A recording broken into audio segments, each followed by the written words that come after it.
Hey, Mark from Sound Matters here, and today we're talking album covers. We're talking classic album covers. I did a little article a few months ago about 8 classic album covers and what makes them timeless. So I've picked out a few of those from that article, and I just want to talk through them with you guys and share the beautiful artwork, the beauty that is vinyl as a canvas for album covers. So a few classics here that obviously a lot of you will recognise, and then I've also picked out a more modern record where I think we're continuing that kind of the album as an art form kind of function that I think vinyl serves so well as a whole canvas for expression. I think there's no greater physical format in terms of music than vinyl records. So let's get straight into it.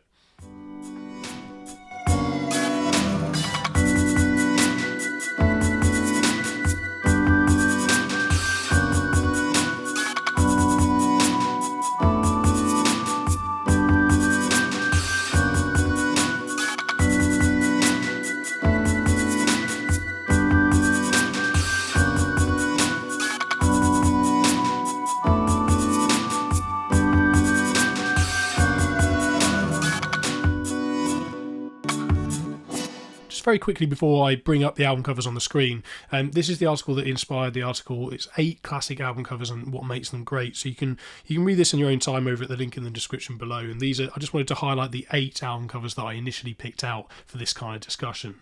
You've got London Calling: The Clash, which is a Elvis Presley inspired album cover, of course. Then you've got The Velvet Underground and Nico, a nice Andy Warhol piece, of course. And then you've got Darkside of the Moon, what a visually striking album cover that is, instantly recognisable. Then you've got Led Zeppelin IV, which I think is a really clever album cover. And you've got the Rolling Stones' Sticky Fingers, which is another Andy Warhol piece, of course. Then you've got Nevermind the Bollocks by the Sex Pistols, real timeless representation of the aesthetic of punk, I think. And then a couple of more modern album covers. You've got Nirvana's Nevermind, which is instantly recognisable once again, and the Smashing Pumpkins' Melancholy and the Infinite Sadness. Slightly newer album covers, not massively modern, but 90s album covers that mean a lot to me that I think are very, very clever. So those are the initial ones that I picked out. There was the initial, or the obvious omission, of course, of Sgt. Pepper's, which everyone kind of screamed at me and said, how could you not include Sgt. Pepper's on this list? And yeah, it probably is the most recognisable album cover of all time, and fair point. It deserves the recognition it gets, and it really is an instantly recognisable piece of classic modern album art. So superb album covers, and let's get straight into the ones that I wanted to just pull up on the screen and talk about in a little bit more detail for the video, shall we? So in no particular order, here's Led Zeppelin IV, and the front cover, if you look at it in isolation, is pretty unassuming, but this is a really clever example of what you can do with a gatefold. So you've got this unassuming image here with a pretty decrepit looking wall, or the wallpaper kind of falling off, and a 19th century oil painting here that was picked up by Jimmy Page somewhere. But where it really kind of makes sense and completes the picture is when you look at the two together. So this completes the scene. Of course, you've got this house that's being demolished with the oil painting on here, and then the street scene of Victorian terraced housing being cleared to make way for post-war concrete high-rises like this here. Pretty sad story actually, really, in Britain. A lot of the older buildings being demolished at that time in history. It was viewed as progress at the time, and this is a really nice visualisation of what was viewed as progress, I suppose, at the time. I don't know the symbolism behind it, but I think it's a really clever piece of photography and a way of using the gatefold as an art form. It's a really clever way of representing that. But what's also really clever is the fact that there's no album title on here at all whatsoever. It's known as Led Zeppelin IV, but basically it's represented by these symbols. Each band member kind of chose a symbol or created their own. So I believe Robert Plant and Jimmy Page created their own symbols, which are these two here. This is Robert Plant with the feather and the Zozo. One is Jimmy Page. And John Paul Jones and John Bonham each picked a symbol from a book. And you've got John Bonham's symbol here, which represents the triad of mother, father and child. And then you've got the symbol here from John Paul Jones, which represents, I believe, somebody who's both competent and confident. So the complete meaning behind and the story behind these symbols is not entirely known, but I think it's a really nice kind of, it's not to the whole kind of Tolkien influence as well that they had at the time, of course. I mean, look at this, the lyrics to Stairway to Heaven written in this kind of script style, this kind kind of almost like mythology, English mythology type thing, or slight Tolkien vibes about it. And the inside of the gatefold obviously has that in spades as well. I don't know the full story about the inside of the gatefold. Perhaps somebody who does know can let us know in the comments below. Next up, Darkside of the Moon. So really famous album cover designed by English designer who's sadly no longer with us, Storm Thorsberg.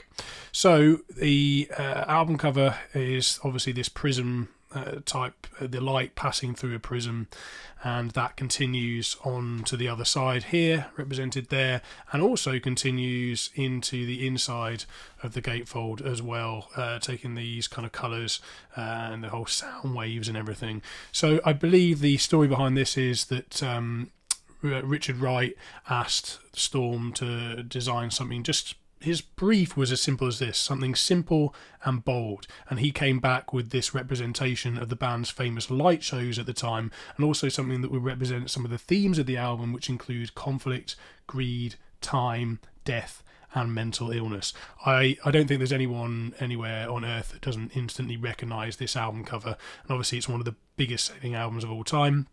And with the resurgence of vinyl, it's one of those ones that continues to sell brand new copies to this day. I don't know how old my copy is. I actually picked it up second hand off of my pub landlord who was getting rid of all his vinyl records at the time. So paid a little bit to charity and picked up this nice copy of it. It's a nice sounding copy and has the whole kind of gatefold side of things. A little bit of ring wear on here, but you know, what an absolute classic album cover. Can't really say much more than that. It really is simple, striking and bold, and represents the band ever so well. Number 3 is The Velvet Underground and Nico, which is the famous Andy Warhol cover, of course, with the peelable banana. So the original album cover did invite people to peel and see, and this is actually a re-release from 2008 that does have this peel slowly and see. If you peel back this sticker, you can feel it's a sticker. There's a slight emboss element there. You would see the inside of the banana, more of that kind of pinky, fleshy kind of colour that it reveals behind it. The later copies of it didn't have this, so this is a re-release from 2008 which does include that. Andy Warhol was interestingly their producer at the time. The band did have a lot of trouble getting kind of commercial recognition. This was a bit of a flop at the time. So the whole kind of avant-garde scene was regarded as noise and dismissed as noise by a lot of people. How much involvement Andy Warhol really had in the recording of the album is pretty debatable, to be honest with you. And from what I understand, he really had more to do with the band's image and the designing of album covers such as this one. So, but this is a real classic piece of pop art in music, you know, and a real representation, I think, of the 60s and the whole kind of modern pop art movement. This is such a striking album cover. Again, another instantly recognisable piece. You know exactly what it is straight away. Almost anybody knows what this album, who this album cover is. Again, it doesn't even have the band's name on the front cover. It simply has the signature of Andy Warhol on there. But we all know that it's the Velvet Underground. That's the power of a classically designed album cover. This is so striking. It's also available as a picture disc as well. In fact, I've got a picture disc copy of this that hangs on the wall behind me in this room that you might have noticed from my intros and outros. But yeah, superb. Again, just the boldness of it and the timelessness of it, but the representation of the time as well. Can't go too far without seeing Andy Warhol. This is another classic, of course, by him. It's Rolling Stones' Sticky Fingers. If you watch this channel regularly, you probably remember me doing a whole video on this piece because I managed to find an original copy here, albeit in slightly beaten up condition as this one is, but it's just amazing to find one with a real working zipper on it.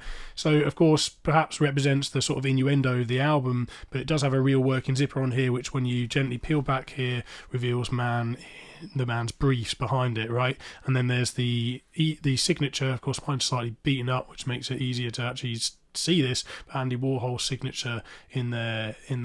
So yeah, it's a real clever representation of what I think you can do with the physical format. You know, you can have these kind of 3D elements to an album cover that, you know, you just lose all of this with digital, and you didn't, to a certain degree, we lost it with CDs as well. You just don't have that canvas for creativity that you had back in the day, right? So, but some of that's making a bit of a return, and of course I'll get to that next with our final piece. But as was the case back then in the 60s, it was quite common that, you know, controversial album covers like this one, that's a bit rude, would get banned in certain countries. So there was actually an alternative album cover to this in Spain, which is no way near as striking or as memorable or as classic, but it's just interesting. You get those album covers that get banned in certain countries. Electric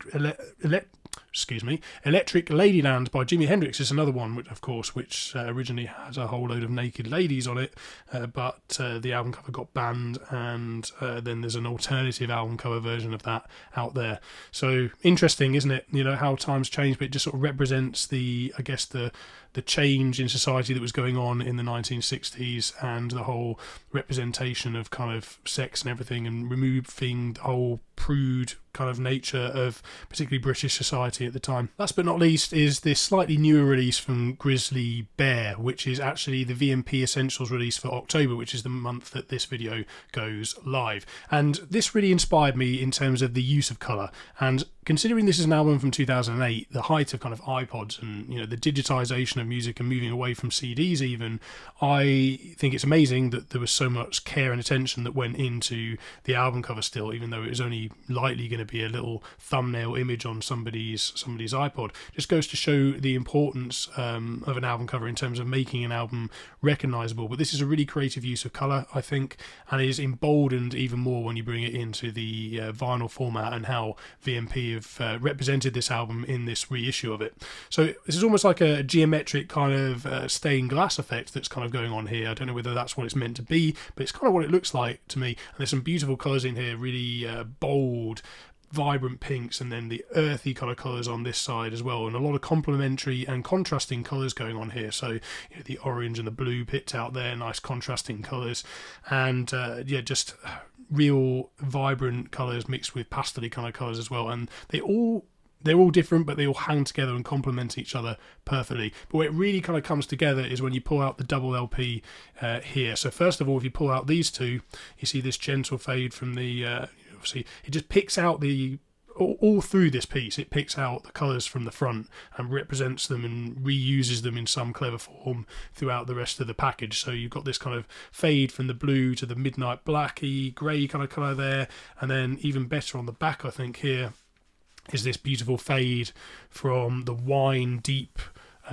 wine kind of burgundy kind of colour there to the reddy brown and then the earthy brown there. I think that's a clever use of colour in its own right, but where it really gets clever is when you pull out the records. It's a double LP, by the way, and it's the use of the coloured vinyl in each sleeve, and which one is selected, which coloured vinyl piece is selected for each colour sleeve.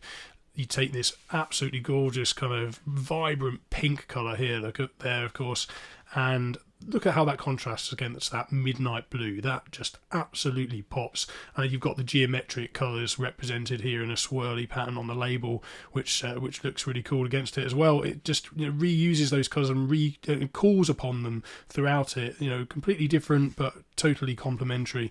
I think that's superbly clever. And then on the second disc here, you've got a nice bright, almost like 60s vintage orange, which looks great against this slightly browny kind of blacky midnight colour, which just looks absolutely beautiful.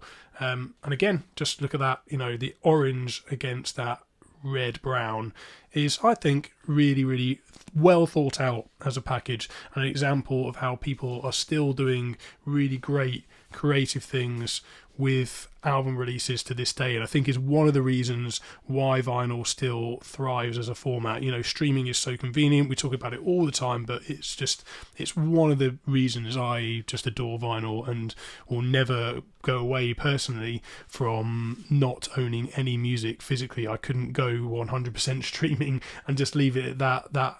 To me, this is all part of the package, telling the album story and the whole picture of the album as an art form, not just from the music but also the visual representation and the physical products and how it's put together and constructed. Completely is just essential in my eyes to the success of albums and the success of music. I think, you know, it's no mistake, I think, that we're seeing people taking streaming as for its convenience day to day in commuting and on the train, and just when they've got friends round for dinner, just, you know, throw some music on in the background kind of thing. But when people really love an album, when they really want the whole complete experience of the art form as a whole, it's vinyl all the way. Thank you ever so much for watching. That's all we've got time for today. What's your favourite classic album cover, or regardless, your favourite album cover of all time? Let us know in the comments below. So if you're new here, please do subscribe to the channel, give this video a thumbs up and a like. And if you like the t-shirt that I'm wearing, you can head over to yoursoundmatters.com at the link in the description below, where there's a whole load of vinyl related merch celebrating the resurgence of vinyl records and the beauty that is vinyl, the timelessness that is vinyl as a format. So head over there, and we'd love to have your support. Thank you very much, and we'll see you in the next video. Cheers.